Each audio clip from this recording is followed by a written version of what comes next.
Bonjour à tous, bienvenue au nouveau et merci à ceux qui me suivent. J'ai pas fait de publication depuis un long moment, très très long même. Du coup, avant de réaliser la guidance, je voulais prendre un peu de temps pour présenter des excuses et pour fournir certaines explications. Vous pouvez vous rendre directement à la guidance à l'aide des liens dans la description si vous en avez rien à faire des explications.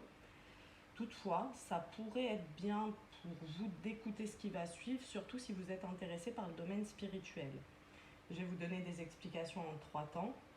J'essaierai de mettre des liens pour que vous alliez directement à ce qui vous intéresse. D'abord, je vais voir les conséquences de l'état de santé sur la réalisation de mon travail. Vous expliquer aussi rapidement en quoi adopter un chat a un petit peu compromis la régularité des publications. Et enfin, je vais faire un point sur le fonctionnement des guidances sur cette chaîne. Voilà. Alors, pour faire simple et sans rentrer trop dans les détails, j'ai eu quelques soucis de santé. Il n'y a pas d'inquiétude à avoir, je vais bien. Mais ça m'a contraint à arrêter mes activités. Je vais vous expliquer pourquoi. Bon, alors déjà, il faut savoir qu'on est tous constitués d'énergie. Lorsqu'on commence notre journée, on a un quota d'énergie qui nous appartient de gérer. Selon ce que l'on va faire, penser durant cette journée, on consommera de cette énergie. Autrement dit, l'énergie disponible est épuisée plus ou moins tôt dans la journée en fonction de l'activité ou de l'inactivité choisie ou subie.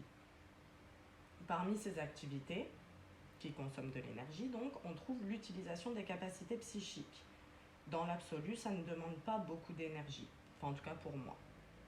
Par exemple, après une guidance privée, je ne me sens pas spécialement fatiguée, enfin ça va quoi. Par contre, lorsque je fais une canalisation collective, surtout si les énergies sont lourdes, mon stock d'énergie il est vidé plus rapidement. Ce que je viens de dire, c'est valable en temps normal. Maintenant, quand je suis malade, que ce soit physiquement, psychologiquement ou même si je suis juste fatiguée, mon corps va aller puiser l'énergie nécessaire à sa guérison. Ce faisant, même si je dors toute la journée, mon niveau d'énergie il va diminuer rapidement. Or, et c'est là le problème, j'ai besoin de cette énergie pour utiliser correctement mes capacités. Du coup, si je m'obstine, ça peut aboutir à deux résultats. Soit je vais m'épuiser, soit il y a un risque que mes canalisations soient erronées.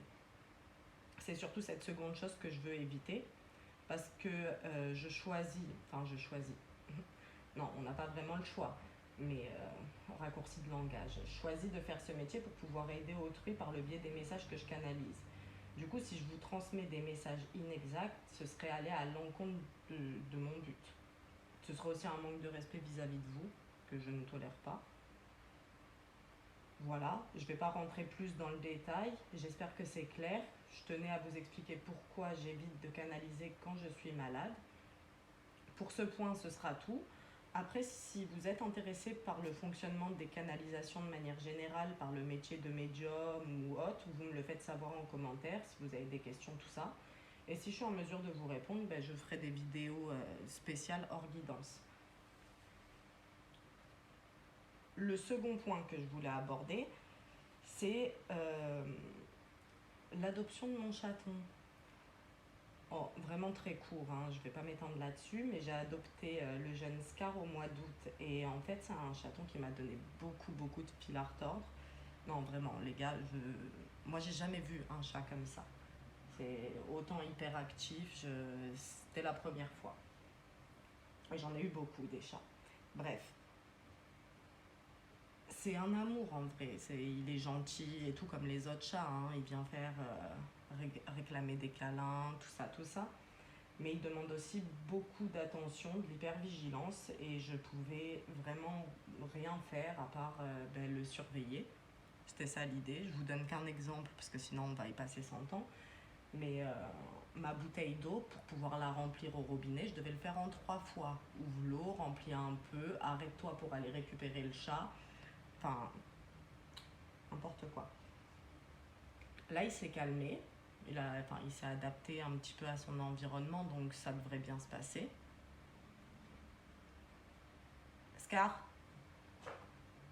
attention. Vous voyez, quand on parle du loup. Bref, pour ça, c'est tout. Par contre, si ça vous intéresse d'en savoir plus sur comment ça se passe avec nos animaux de compagnie de manière générale, pas dans la matière, à savoir comment on adopte un animal, mais plus le processus, pourquoi, d'un point de vue spirituel, il y a des animaux qui viennent dans nos vies. Si ça vous intéresse, pareil, vous me laissez un commentaire et je verrai pour fournir des explications là-dessus. Là-dessus, c'est tout. Et le dernier point que je voulais voir, c'était sur le fonctionnement des guidances. Je voulais juste préciser un truc, c'est qu'elles sont toutes intemporelles. Elles sont valables au moment où vous les regardez, même si moi je les ai datées. Je vais continuer à faire les énergies de la semaine, mais du coup, voilà, si vous tombez dessus à un autre moment, c'est qu'il y a un message pour vous. Et c'est valable, à mon sens, pour absolument tout ce qui est guidance et canalisation. C'est valable, par exemple, pour les signes astro. Des fois, vous n'êtes pas dans les énergies de votre signe. Des fois, là, on est en 2021, vous pouvez très bien, si vous êtes vierge, tomber sur une vidéo Capricorne de 2019. Si vous tombez dessus, c'est que ça vous correspond et qu'il y a au moins une chose qui est valable. Voilà, il me semble que c'est tout. Du coup, on va passer aux énergies du 13 au 19 septembre.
Ok, on est parti pour les énergies générales cette semaine, donc du 13 au 19 septembre, si je dis pas de bêtises. Encore une fois, c'est intemporel, donc si vous tombez dessus à un autre moment, ce sera valable. Alors, ça va être court, parce que cette semaine, on nous raconte une histoire. Enfin, on nous raconte une histoire. Ce que je veux dire, c'est que toutes les cases vont concerner la même personne. Et ça peut concerner plusieurs d'entre vous.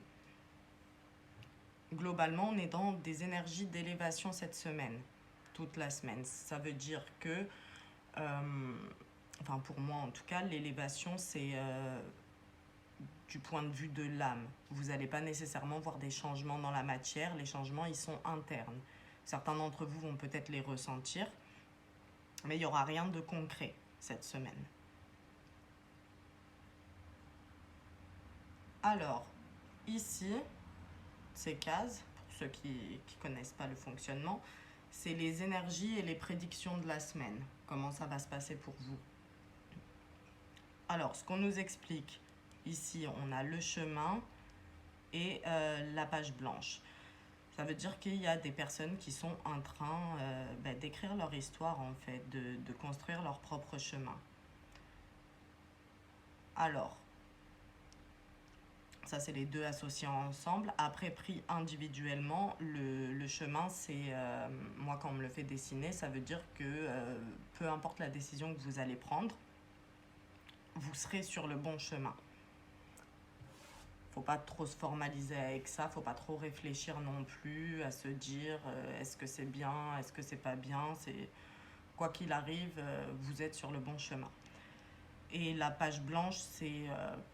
quand on me l'a fait dessiner aussi, ça veut dire ta carte blanche. Tu fais ce que tu veux. Donc ça rejoint aussi l'idée du chemin.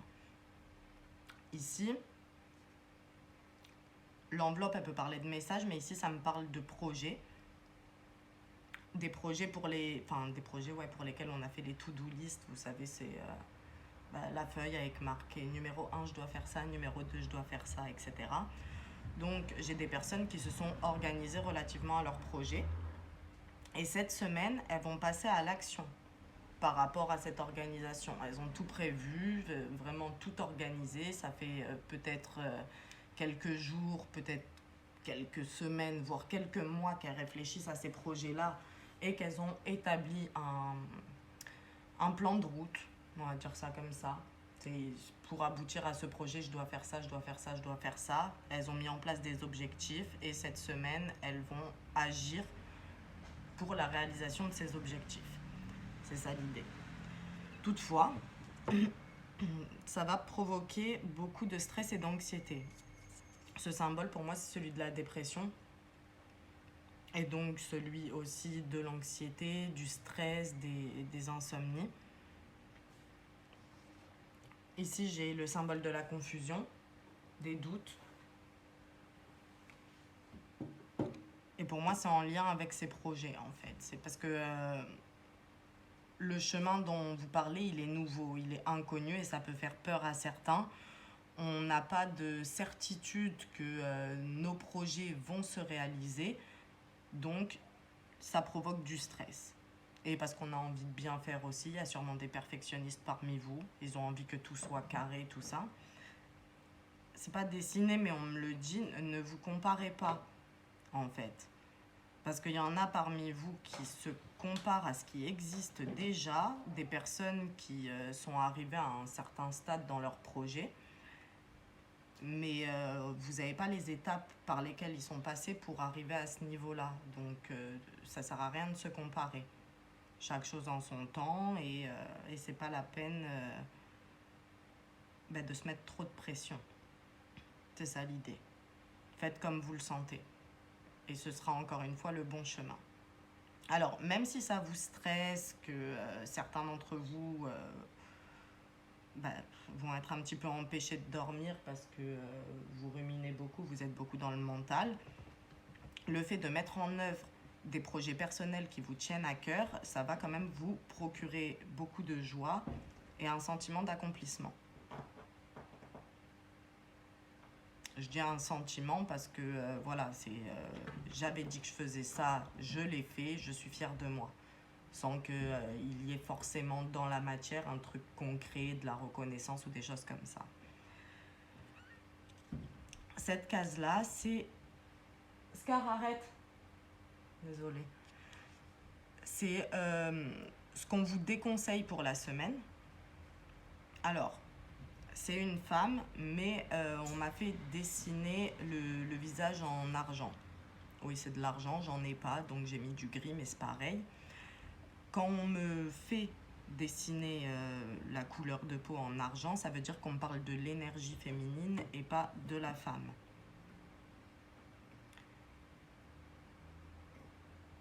Et, pardon, désolée, je surveille le chat.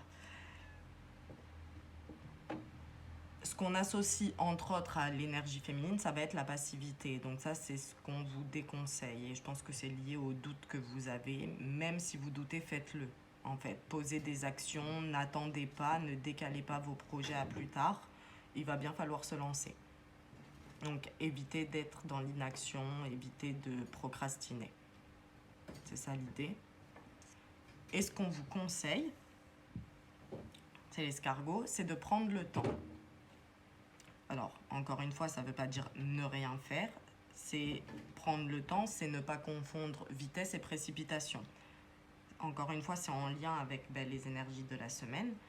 Parce que stress, parce que anxiété. Et le problème, c'est que si vous vous mettez trop de pression, vous risquez de vous épuiser, d'être incapable de faire quoi que ce soit, mais parce que vous serez trop fatigué. Donc prenez le temps, étape par étape. Vous vous êtes organisé, vous avez fait une liste, respectez cette liste et faites dans l'ordre. Ça peut aussi dire qu'il faut prendre du temps pour vous. C'est bien d'avoir des projets, c'est bien de les mettre en œuvre, mais c'est bien aussi de s'occuper de soi. Alors, globalement, pour cette semaine, c'est tout. Je vais ajouter une dernière chose parce que je vois qu'il y a quand même beaucoup de jaune. Et le jaune, ça renvoie au chakra du plexus solaire. Et le plexus solaire, c'est la confiance en soi. Donc, il y a quand même un gros travail à faire là-dessus pour beaucoup d'entre vous. Si vous voulez que vos projets aboutissent, il faut y croire. Pour y croire, il faut croire en soi. Et c'est un truc qu'on ne dit pas souvent.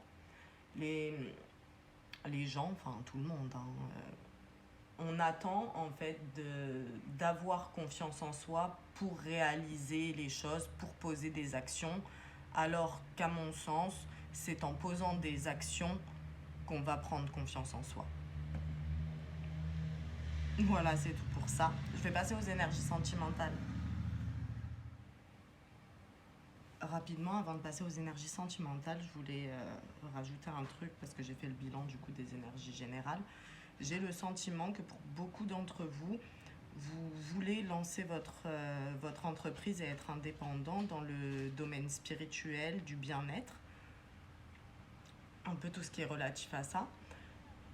Et ce qui peut vous bloquer, créer les confusions, les doutes qu'on a vus, c'est la légitimité. En fait, vous dire je ne suis pas légitime à faire ce travail-là. Et il va falloir travailler là-dessus. Encore une fois, en évitant de vous comparer. Dites-vous que si vous essayez pas, vous saurez jamais en fait. Il y a un moment où il faut se lancer. Et au pire, ça marche pas, quoi. C'est pas grave, mais lancez-vous. Voilà. Si ça vous parle, n'hésitez pas à laisser vos commentaires. Et puis on va passer au sentimental, vraiment cette fois.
Ok, c'est parti pour les énergies sentimentales. Alors ça fonctionne comme pour les énergies générales, pour ceux qui les ont regardées. Ici, on a l'énergie principale pour la semaine. Et ce qu'on nous dit, c'est que le sentimental, c'est pas une priorité. Pour beaucoup d'entre vous, je dirais la majorité au moins. C'est pas l'élément central cette semaine, on s'en fout un peu, on met de côté. Alors, ici on a les énergies et les prédictions, plus ou moins. Première case, on nous indique qu'il y a des personnes qui se sont séparées et que cette séparation a créé un manque. Donc on est dans des énergies de manque cette semaine. La séparation, elle peut être plus ou moins récente, hein, elle peut dater d'il y a 2 jours comme d'il y a 1 an. Il n'y a pas de précision là-dessus. Mais quoi qu'il en soit, quelqu'un nous manque. Alors, ça peut être en lien avec le manque ou pas du tout, mais on nous indique ici qu'il y a des personnes qui ont mis leur vie en pause parce qu'elles attendent le retour de quelqu'un. Alors, ça peut être problématique dans le sens où cette personne peut revenir comme ne pas revenir et qu'en attendant, vous bloquez votre vie et notamment votre vie sentimentale. Pourquoi ? Parce que l'univers fonctionne avec les vibrations. Et si vous vibrez l'attente, l'univers vous envoie de l'attente. Donc vous risquez de ne pas sortir de là avant un moment. Il ne faut pas confondre attendre et patienter. Mais du coup, on nous dit attention à certains qui attendent un retour qui n'arrivera jamais. Ensuite, ici, alors ça peut nous dire 2 choses. Soit on nous parle de stabilité dans la vie de famille, c'est-à-dire qu'on est en couple, on est posé, on a peut-être des enfants, enfin tout va bien de ce point de vue-là. On continue sa petite vie de famille cette semaine. Il n'y a rien à annoncer de vraiment particulier, quoi. C'est la routine. Ce qui me conduit à la deuxième option. Pour ceux qui n'ont pas de vie de famille, juste cette semaine, c'est la routine. Rien à signaler de vraiment particulier. Mais la maison, c'est la stabilité. Donc, même si on n'est pas stable, on a au moins le sentiment de l'être. Ce qui est une très bonne nouvelle. Alors, ça, c'est intéressant.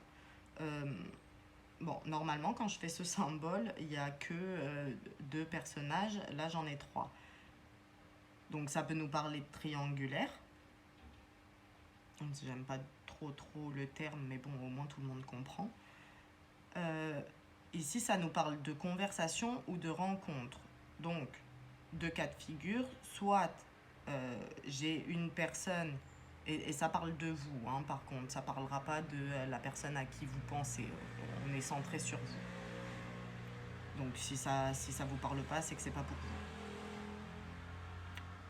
Soit j'ai une personne qui est en communication avec plusieurs autres, point de vue sentimental bien sûr, soit j'ai une personne qui va faire plusieurs rencontres sentimentales, où il y en avait déjà une et cette semaine elle rencontre une autre. C'est ça l'idée. Les communications, elles peuvent être en ligne, hein. Ça peut être par le biais des réseaux sociaux, téléphone, ça peu importe. Du coup, ce qu'on nous déconseille et ce qu'on nous conseille. Ce qu'on nous déconseille, c'est uniquement pour... non, d'ailleurs, c'est pour les 2 là. C'est d'éviter de jouer sur plusieurs tableaux. Ça pourrait vous causer préjudice cette semaine. Enfin, on risque de perdre les 2 choses. Pour ceux qui sont ici, si vous jouez sur plusieurs tableaux, c'est possible que si en l'apprenant, les 2 personnes avec qui vous communiquiez décident de couper le lien. Et pour les personnes qui sont dans l'attente d'un retour et qui en même temps discutent un petit peu avec quelqu'un qu'elles ont rencontré, qu'elles apprécient, mais au fond d'elles, elles n'ont pas envie d'aller plus loin avec cette personne, c'est jouer sur 2 tableaux, parce que vous attendez le retour de quelqu'un et que vous allez lâcher la personne avec qui vous êtes. Pour votre ex, c'est une forme de malhonnêteté, quelque part. On vous déconseille de faire ça, en tout cas pour cette semaine. Bon, moi je vous dis tout court, pas une bonne idée de jouer sur plusieurs tableaux. Ce qu'on vous conseille, ça va être de vous concentrer sur vos projets personnels.